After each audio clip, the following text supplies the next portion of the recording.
คือศิลปินหญิงที่ได้รับการยกย่องจากมือเบส Red Hot Chili Peppers ว่าเธอคือความหวังของศิลปินรุ่นใหม่ Mae Simones เธอสร้างสรรค์เพลงอินดี้พ็อปที่ได้รับอิทธิพลจากแจ๊ส โฟล์ก บอสซาโนวาและร็อกแบบ Smashing Pumpkins รวมถึงสไตล์การเล่นที่ได้จากศิลปินและมือกีตาร์แจ๊สชั้นครู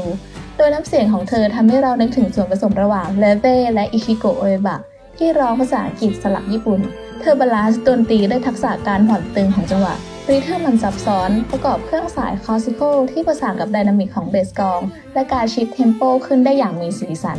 ล่าสุดเธอก็กำลังจะปล่อยอัลบั้มเต็มชุดแรกในชื่อ